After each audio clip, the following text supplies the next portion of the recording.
Welcome, everybody, to the Wags and Bags show. I've been thinking about that all day. Great ring to it, but now everybody, welcome to another episode of Because Football Podcast. It's Andrew, your host. Very excited. Got Mark Wagner here today. So many titles and the CV and the LinkedIn profile. It just goes on and on and on. But I'm going to start with my personal connection, our personal connection. Mark, I played for you at Eastern University. I think it was 2009. Yep, 2009. Yep, a sweet year. I decided to transfer for various reasons I had at the time. Since that point, you have always remained available, open, and very supportive of me. And I'm super thankful and grateful for that. And, have learned so much. So I'm so happy to have you here and be able to chat more about your background, your story personally and career-wise here on the podcast. So thank you so much. Yeah, absolutely, Bags. I knew from probably 3 or 4 months in, if there really, as we were maybe chatting about a little bit ago here, just catching up, that if there was a person that would turn around and end up doing something like this, it would be you. And when I mean that, connected to soccer, but also very much connected to people. Yeah. So Cool. Yeah, it's really cool. Cool to Thank see you. you doing what you're doing. Yeah, it's an exciting time. So I think the first thing, let's start out with, I always love to ask this question to kind of get things started. Like, what's your earliest memory of the game, whether playing, watching? Like, what's that core memory that stands out of soccer? Yeah. Oh, yeah. Yeah. I've got a pretty clear one, actually. So I didn't start playing soccer till I was literally 15 years old. It's kind of shocking, but that's the way it was back in the day, right? And so in my area, Mechanicsburg, Pennsylvania, the soccer had only started a couple years prior. I didn't even know about that. I had wanted to get involved in the game, didn't know where I could. And then so the memory is actually where I ended up going and playing college soccer. I didn't live that far away from there. Mechanicsburg is where Messiah College is. I only lived a couple miles from campus. Bottom line is a Mechanicsburg soccer club trained at Messiah on what is now Messiah's field hockey field. And it's now a field hockey stadium. Back then it was like a borderline hay field. It's a crappy grass field, and that's the first place I ever went and played formal soccer. And I remember a guy by the name of Randy Achenbach, who was my coach, U16s, walking me around the field saying, "This is where the fullback moves," because I didn't have a clue, like positionally and all that, right? Yeah. And I started playing and just like was hooked instantly and just like never stopped touching a ball after that. Yeah. So I forgot it. Yeah, I forgot you're such a late bloomer, man. That's incredible. And you were talking about like not a time when soccer was like big on the media and TV and stuff. Right. So like literally everything you're seeing was happening in your, like on the field you were on or very close. And then, you ended up at Messiah, and playing and going to school there. And then for some people around the world listening won't know anything, that name won't mean anything. For people in the United States who know anything about college soccer at any level, one of the, if not the like traditionally most successful program, not only for men's soccer, but also for women's, and just has come kind of to be kind of placed in this high echelon of NCAA soccer program. So from there, you're obsessed. And then how did you like get initially starting into coaching? Yeah. So 4 years of playing high school and just training like a wild man, then going to Messiah. And after about 2 years of being at Messiah, I loved people already. I loved the game. And I'm just like, man, I want to start coaching. And so when I was at Messiah in my sophomore year, they asked me to actually come back to that same club, Mechanicsburg, and start working as assistant with their U16 team. Very quickly turned into that same guy who walked me around the field, Randy Achenbach, saying, "This is where a fullback is." Said, "Okay, you're now ready to, more about," very humble guy. "You now know a lot more about the game than I do." And and it's amazing how quickly you've kind of like learned all this stuff, which is a tribute to all the coaches that I had prior, including him and including my coach at Messiah, right? And Leighton Shoemaker, who was a big influence in my life. So he said, "Would you take over as the head coach?" And I did. And then the next year they said, "Would you take over as the whatever it was, U18, U16, and U18?" So I'm playing at Messiah, trying to work to help pay my way through school because that's what I had to do. And then and coaching 2 club teams at the same time. I didn't get a lot of sleep. but that was it. By my sophomore year, I was coaching, kept coaching through, and then was very fortunate to get the high school where I played immediately when I graduated from Messiah, got the head coaching job there. And, hopefully it's kind of always a weird thing to talk about. So that team had not done very well. The year before I took that team over, they were 8-12-1. My first year taking them over, we went 18-5-2 and to the district final and to the state playoffs. And then the next year after that, we had similar type successes. Was there like a clear trajectory? Like, okay, you obviously love coaching, you want to try college, but like it, not necessarily like from my understanding, like, college coaches were doing a lot. Sometimes guys were coaching multiple sports, like plus maybe you had a teaching or another job. Like, did it seem like something that was going to like provide for a family, like something that was really going to be a career trajectory forward? Or at the time it was like, hey, I love the game and we're just going to kind of zone in on that passion? Well, that's a great question. Kind of funny story that I'll keep super brief. I was offered a job at the same time as the Mechanicsburg High School job became available. I was offered a job in Federal Express as a manager of training and ground operations. At that time making, I think I was starting out at like $45,000, which at that time wasn't bad. Plus like a $6,000 bonus after 5 or 6 months. But the problem was it was over by Meadowlands Stadium in Moonachie, New Jersey. The Mechanicsburg job opens up, and I'm like, the only way I can do this, I'm gonna have to get another job.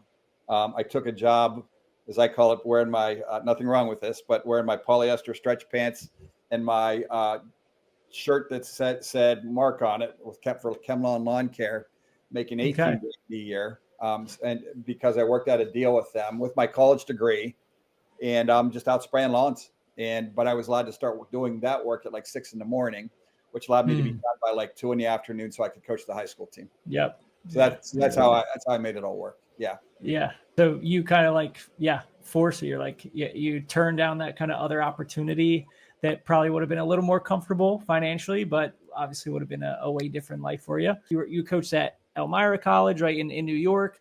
Then you find your way to Eastern. Yes. And if we fast forward to today, obviously not coaching with Eastern now, but like still involved with the university as a board member, right, on the board of trustees.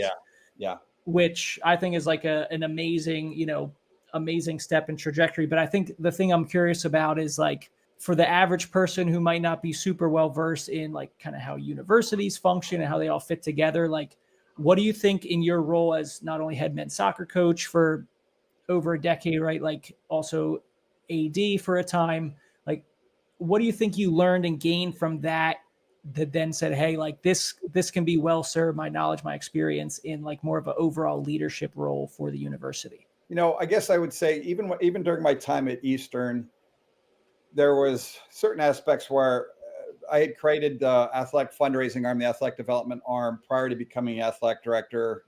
And then really through all of that time was looking at trends in the higher ed space. And, it's kind of interesting. Demographics, like I'm kind of a numbers guy. And demography, like when you're always trying to kind of trend out business things, right? Numbers matter. There's so many unknown variables when you're trying to kind of forecast forward in business, but demography is something that's baked in from the past. So you can really kind of turn around and take a look at demography and say, okay, that trend line becomes more of a known trend line because it's something that happened in the past that's going to carry forward into the future.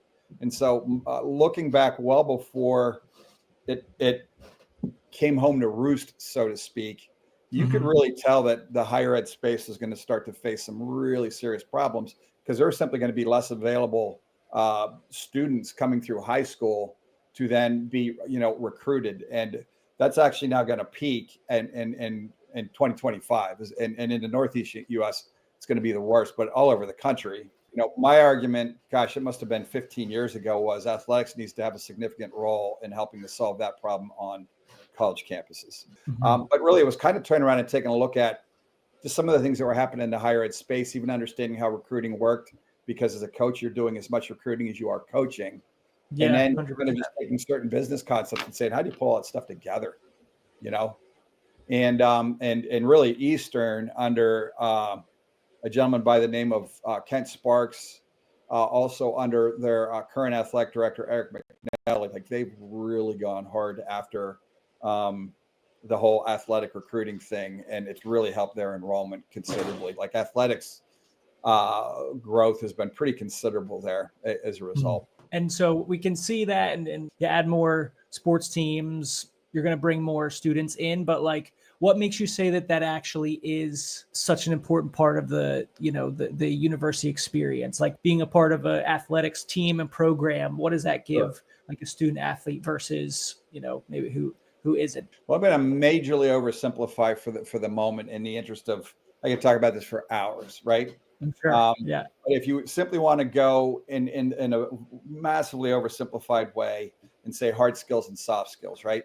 And again, this is I'm grossly skewing some things as I say this. I almost hesitate to do it, but if we oversimplify to and just call hard skills in this one, the straight direct related things that you learn in the classroom, and again, this is, I almost hesitate to do it.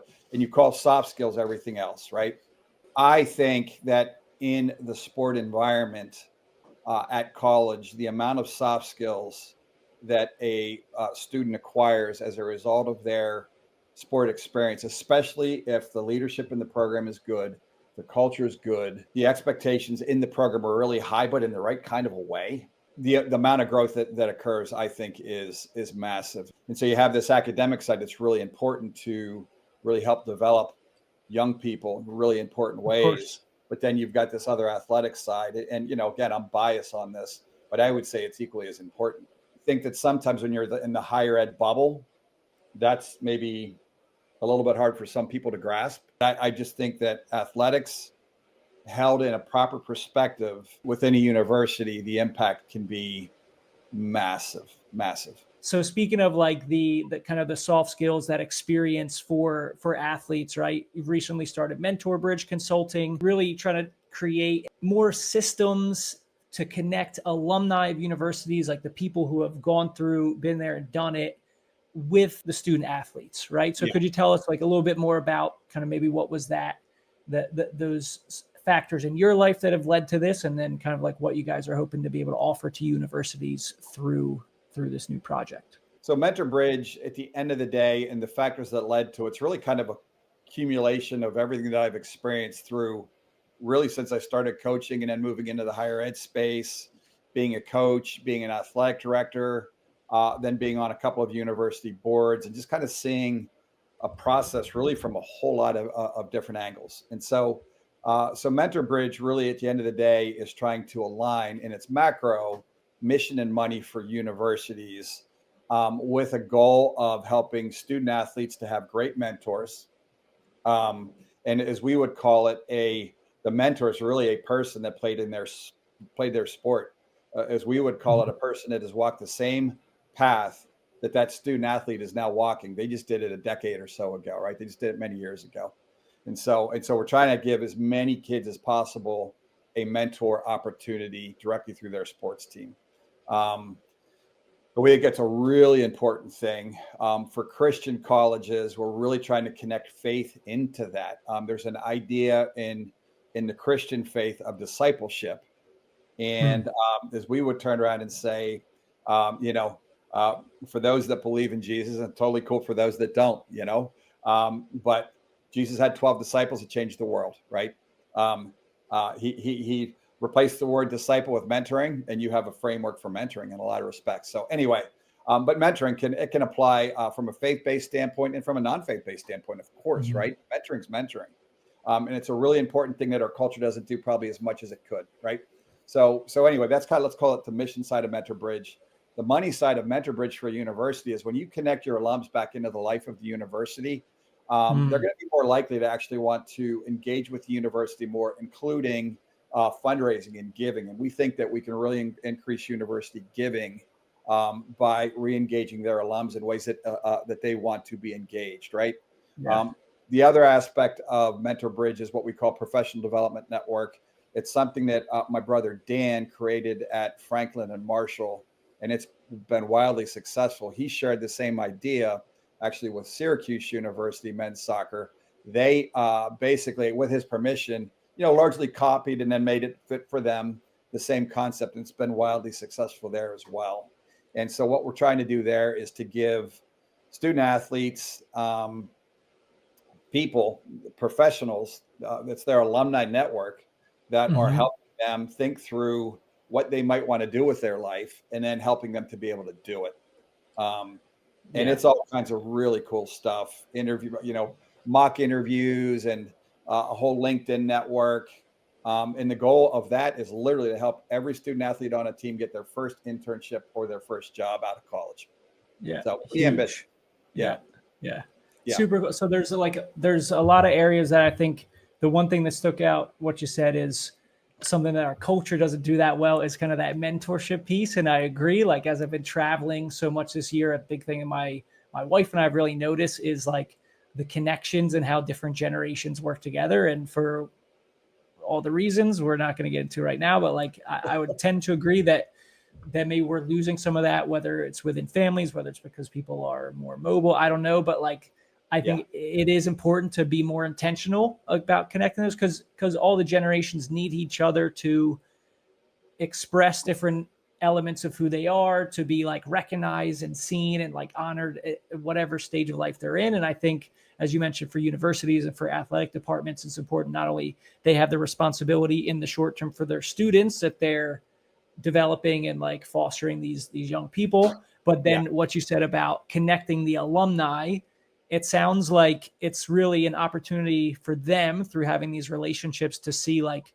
what they have to offer and the impact they can make. And then from that, wanting to say, hey, how do I support this? How do I continue to grow and scale this? Like, so the university is equipped to do more of this type of, forming 100%. People professionally. Yeah. 100%. And then colleges need a recruiting funnel, right? Like any sales marketing, all this stuff, recruiting funnel, you got to get people in the top of the funnel, right? It's broad at the top, it's narrow at the bottom. So you got to convert well through it. Well, if you have a program like this, your value proposition strengthens exponentially. So now you're a coach that has this in your program, right? And now you're sitting with a student and their parents over a meal, telling them why your college is the better college to attend than the other one, right? Everyone at this point is saying a lot of the same things. Our argument is the people that are able to add this in, the value proposition strengthens so much that they're able to way more effectively differentiate in the marketplace, and they're going to convert better through their funnel and really strengthen their revenue stream, a very important one. Undergraduate arts and sciences is usually where these student athletes are coming from. So yeah, that's it. Yeah, like you said, and I remember from actually a conversation we had a long time ago too, of you saying that like the value proposition, which at the time I couldn't even figure out what that concept was. You're like introducing to it. I had to do a lot of Googling. If you're going to make an investment in yourself, you want that ROI. And obviously there's a lot of things that people are in control of. The university giving the tools, and really I think those personal connections to say like, hey, here's like a great example. Here's a person you can connect with who can support you, but also like you can see their life story and like be able to see that, hey, this is kind of how things can go in that trajectory for you. And people understand stories, I know you guys are looking to work specifically with Christian universities, and obviously Eastern is, and that's where you have been so involved, and Messiah College as well. So clearly it's just part of like always that the higher education, faith-based institutions you've been a part of. But what led to maybe like trying to work specifically with Christian universities versus just like at large, maybe you would through some of your other ventures? That's a very good question. And we're not necessarily opposed to spreading out beyond only Christian universities. I think everyone can use a mentor. So right now we kind of have a network of people that we know that are in that space. And I think that in that space, at least amongst some institutions, this idea of discipleship, again, going all the way back to the time of Jesus and disciples, it might seem like a bit more natural of a thing. Having said that, the idea of mentoring across the country, and I'd say across all universities, there's a lot of universities that are trying to do mentoring. So we're kind of in this network that we know. I think that all people, anyone, regardless of their faith perspective or no faith perspective whatsoever, totally cool either way, right? Everyone can use a mentor, period. The newest thing you've been working on, right? Like according to your LinkedIn, a few months old here. So first of all, congratulations and good luck to you guys with that. I think it's like an awesome mission. You've had, obviously there's Mentor Bridge, there's Athlete Match. So you guys have had, there's Future 500 camps, which is one of the premier like college scouting and recruiting camps for, in among the United States. You guys have had multiple locations. Like I've been there, just amazing events that you guys run. Thank you. Been more locally T3 camps, like you in the past franchise for soccer shots, right? Like where's kind of this like entrepreneurial spirit and interest come from? Because obviously there's the coaching, but then there's been all these other things related to the game that have come from that. Like the simplest way is I'm a guy who doesn't need a lot of sleep. And I get bored really easy. And my ADD has ADD, right? So so that would be the simple explanation. I knew all the way back when I was dating my wife that, like we used to talk about, I'm just like, I want to be a coach, but I want to do other things too. And I love business, and I'm going to want to grow businesses. Like I'm going to have to do other things as well. And so literally since in college, I bought with the women's soccer coach, Mike Russ at Messiah. I went in on with him. We bought something called a sporting dealership, and Puma soccer shoes were a big thing back then. And like we sold Puma soccer, I sold everything I could sell. This sporting dealership just got us everything at very, very cheap costs. So I was already doing that when I was a college student. When I graduated, Messiah, the athletic office administrative assistant, Carolyn Barr, her husband had a floor maintenance business. I worked at night at Messiah. Be many times where I'd start waxing floors as a floor maintenance business. So we'd go into grocery stores. Well, you'd have to get in there when they close. So you're getting in there at 10 or 11 o'clock at night. I do that till 4 or 5 in the morning, and then I'd go to class. Yeah, to help pay my way through college. So then I tried to buy his company when I graduated. Immediately, I tried to buy him out. So I've always been doing. I had a clothing store back in the day, if you can believe that. When I was at Elmira, I had a clothing store in Philadelphia, and I would travel back and forth with a clothing store that we then sold. So yeah. So always kind of been doing different things that way. I've just always liked business, right?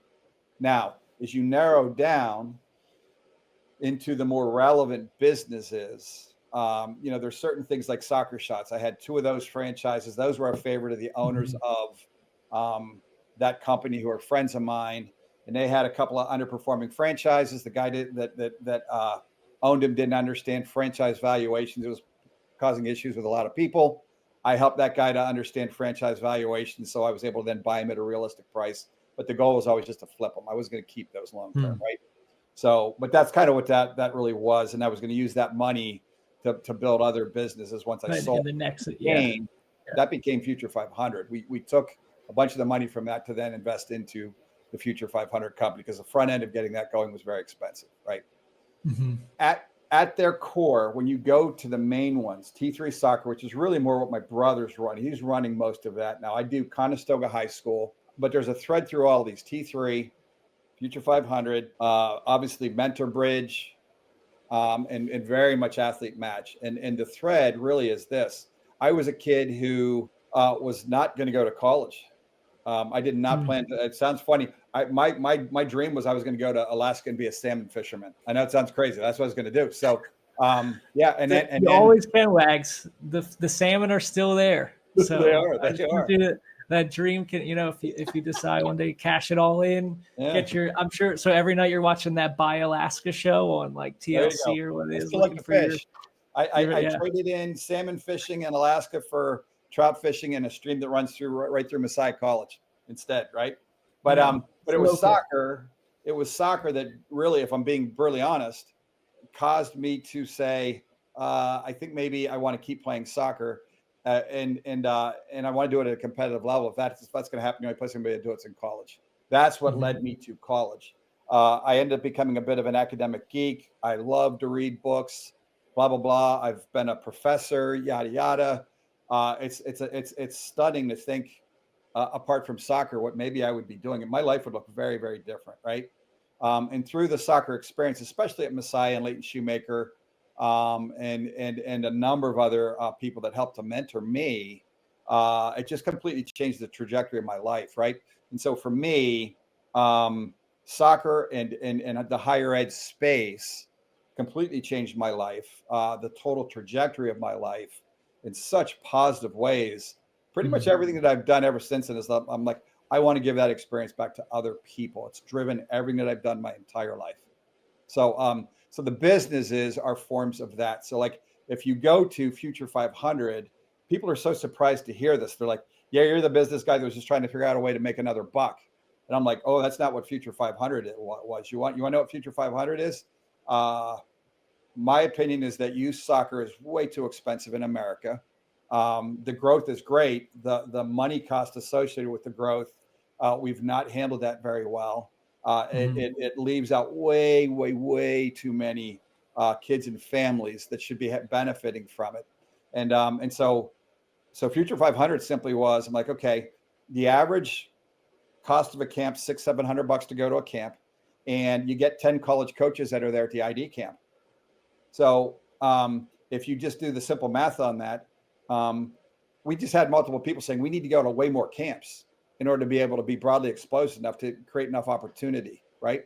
Like, but in order to do that, that $600 or $700 camp, if you're going to 5 of those, right, it's $3,000-4,000, right? That drove me crazy, especially when it was families coming up to us in these educational seminars that we did, saying to us, we just can't afford all this, and we want to be able to get our kids exposed so that they can go to college. That was literally the reason we created Future 500. I'm like, can we take economies of scale, charge almost the same price as they're charging for 10, right? For these camps that are bringing 10 colleges in, and can we do 50 or 60? Yeah. And so it was to really increase opportunities for a college pathway exponentially for the same price. That's what we were trying to do. Yeah. So it's cool. It's almost like the different businesses you've started. The example that's coming to mind is going to be really nerdy, especially as many people have said I look like him, but it's like a Harry Potter reference of Voldemort, but you're the good Voldemort, Wags. So because he took these like different like totems, like these things that are connected different periods in his life, like notebook and a quill, I don't know, like different objects from his life, and so he becomes immortal. He puts part of his soul in them so that like if one's destroyed, he still has like 5 other pieces of his soul, right? You've flipped that. You've created things. You've created businesses, ways of impacting people from experiences you've been through personally, right? Like starting, and that's pretty cool. So you're like the reverse Voldemort. Yeah. At the beginning of and when you flip open a Future 500 book, it says, people over profit, mission over money, join us. So, and anything that we do from a business standpoint is with that idea in mind. People over profit, mission over money. The money part has to work, right? Or you can't advance mission. We just try to keep the prime driver as mission. You know, business can be used for good, right? And business can be used for ways that are just simply about extracting as much profit as possible to the detriment of everything, right? And you know, we want to be business for good. Yeah. Ethical business for good, business that help people. What do you think are some of the things that were the biggest like learning curve for you, or biggest adjustment? You said, you know, what were some of those soft skills, maybe some of the bumps in the road, the things that didn't go to plan that you think have like actually served you the best and been opportunities to learn, to grow? Yeah. It's a good question. I could talk about that one forever as well. Maybe I'll try to keep this one simpler for the moment. You probably heard this saying, everyone has a plan until they get punched in the face, or every boxer has a plan until they get punched in the face. To me, that's coaching, right? You have a game plan at some point, and many times, sometimes it goes great and you get the knockout, but a lot of times you get punched in the face. Business is the exact same way. And so there's this balance between, like in business, whatever you think it's going to start out to be, it's not going to be that, right? Like there's going to be a million different curves and you have to adjust. and you know this, trying to do the things that you've done and are doing, right? Like you have an initial vision, you need to plan really well to try to make that happen. And at the exact same time as you're doing that, you know it's not going to happen that way. So what some people do is turn around and say, well, then I'm just not going to have that much of a plan. I'm just going to go. Well, good luck with that. It's not going to work. You have to have a plan. It's got to be sequential. It's got to be incremental, right? And at the exact same time, man, no days, you got to look at hard reality in the face and be ready to pivot and ready to adjust, right? And for me, entrepreneurs, one of the things I say to people that are considering business all the time is, I'm like, if you're serious about trying to do your own business, you very well may be an entrepreneurial person. Entrepreneurial people, by their very definition, are what? Are they pessimists or are they optimists? I'm like, oh, you're an optimist, right? Because if you look at the data on business success, it's pretty scary, right? Yeah. Small business success, the numbers aren't great. And so if you look at any of the numbers, you turn around and just be like, I'm not doing this. So I think most entrepreneurs, the definition of an entrepreneur, part of it, or the makeup is an optimist. So you both need to be an optimist. You need to be a pessimist at the exact same time, right? There's all these seeming opposites that you've got to be able to deal with at the exact same time. And so you look at it, why is it going to work?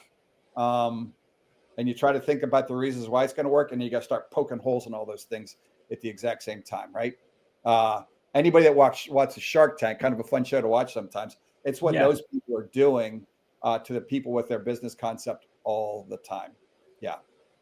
So. Yeah, it's like, this is a great idea, right? Your daydream story vision of what it can be. But then, like you said, like there's going to be so many things that come up. And for me, it's like, since I started my own business a few years ago, like it's the biggest mind game where like day to day, like in one day, you can hit like your highest highs and lowest lows based on external factors, like things that are actually happening in your business.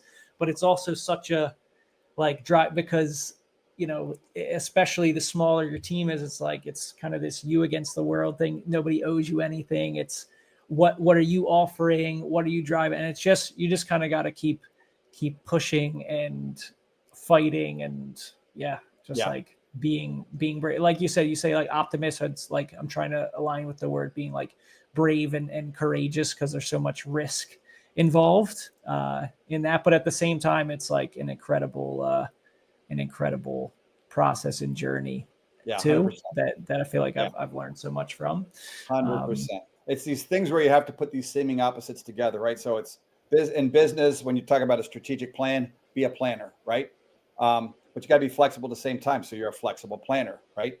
An entrepreneur, you're going to be an optimist, but you've got to be you're a pessimistic optimist at the same time, right? It's like these things that are almost seemingly opposite. You got to put them together, right, and balance them out. There's certain wisdom in it that you gain over time, right? You just learn kind of from the life of hard knocks in some respects. Yeah. Yeah.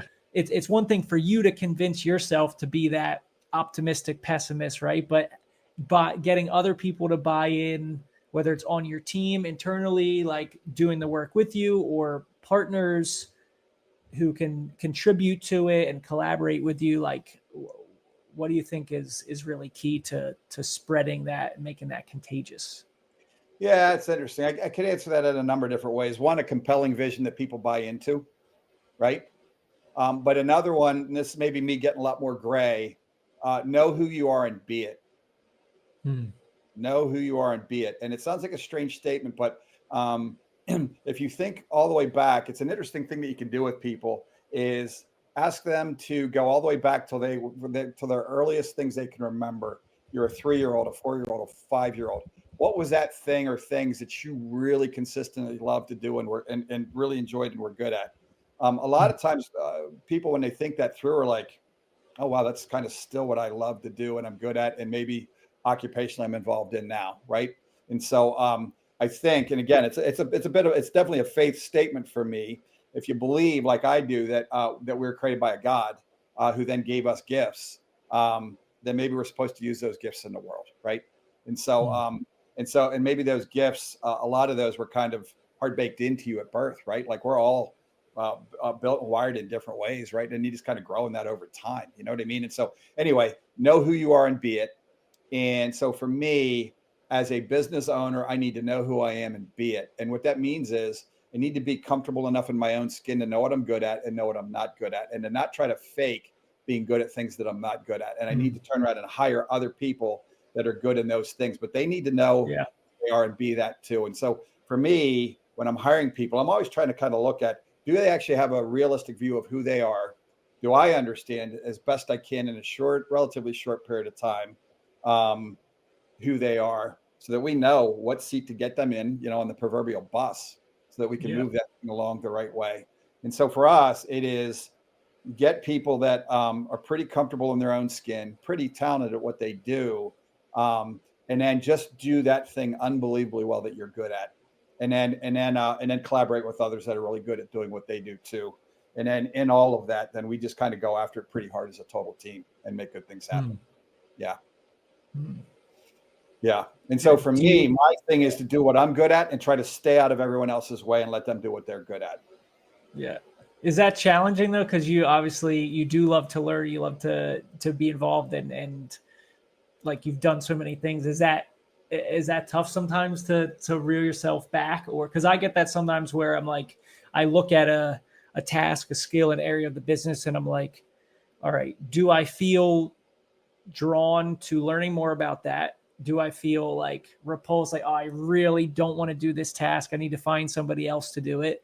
Or then there's some that are kind of in the middle where it's like, I should know this to an elementary level because it's part of the business, but to really scale it, to really take off, it's got to be something else. And that discernment sometimes can be a little bit challenging, especially as I'm doing so much like independently, 100%. It's a great question.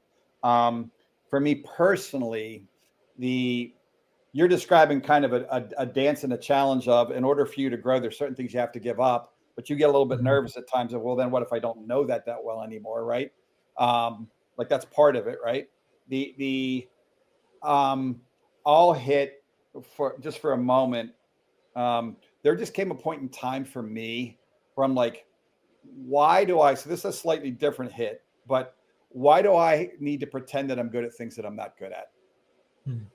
I'm over that. Like I'm getting too old to turn around and try to pretend I'm good at things that I'm not good at. And the reality is, if I'm doing that, I'm probably not then giving credit to and really feeding into and helping those that are actually really good at it. So it's just a form of selfishness. You know what I mean? And so for me, I'm just like, get over yourself. Stop trying to act like you're good at things that you're not good at. And for a lack of a better term, empower the people that are actually good at doing it and get the heck out of their way. Right. And so, and sometimes I'll have that tendency to maybe start to almost like creep back in. But a lot of times it's just because I'm trying to help. Like I just want to help people. Right. Yeah. And then they'll turn around because I tell them, like, if all of a sudden I'm kind of getting in and I'm the wrench that actually starts to like kind of get thrown into gears and screw it up, please know I think it's coming from a good place at this point. But I need to know if I'm doing that because I'm actually screwing up our entire goals and objectives. And so our staff will just tell me like, Wags, you're doing it again, man. Like we don't need you on this one, or we don't. And I'm just like, I promise, just trying to help. But sorry, like be humble enough to just say sorry, and then be humble enough to just get out of the way. And that's what I try to do. Speaking of teams, right? One of the things I wanted to prompt you, I want to ask you here, right? This is actually a first, Wag. So you're the first one. This is a newer segment we're doing, right? It's like our ultimate 5-a-side team. Okay. Any footballer ever. However, you also have to pick yourself in the team. So really you can only pick 4. I'll leave it open whether you're going to play a diamond or a box, but you've got to be somewhere in there. And so you've got 4 players to pick, and where are you playing? All right. So I will say you gave me at least a little heads up of thinking about players that you've liked in the past. And I am an unabashed Man U. One of the most impactful books for me as a young coach was A Year in a Life by Alex Ferguson. It's this really lengthy, like it goes through day by day, the entire season when they won the treble. What an amazingly cool book. Wow. Anyway, so for me, I think I would say, and there's a reason for these, but I'm going to keep it in a Man U realm. All right. Okay. So I'm going to say 2 backs. Okay. Nemanja Vidic. Yeah. And Rio Ferdinand. They know each other. There's a partnership there. Yeah. In front of them, Roy Keane and Paul Scholes. And then standing right in front of them, maybe no surprises, I'm going to go Rooney.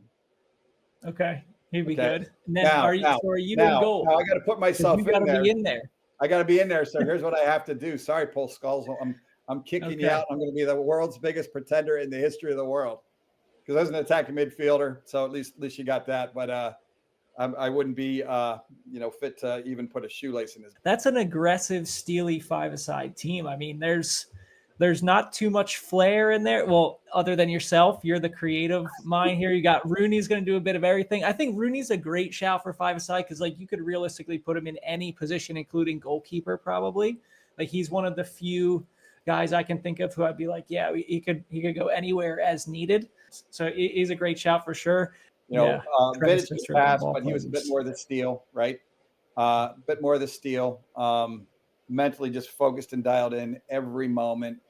Measuring distances, angles, keeping that line tight, right? Like what a mental. But for me, it probably reveals a bit of. And again, that's why I wrote Skulls down because I'm like, with that group of guys, you got to have somebody that's just an amazing maestro to kind of be the glue to connect it all together. So yeah, but any player for me has to have. They've just got to be all in. They've got to have bite. They've got to have grit. They've got to have a mentality and a personality that is just willing to sacrifice.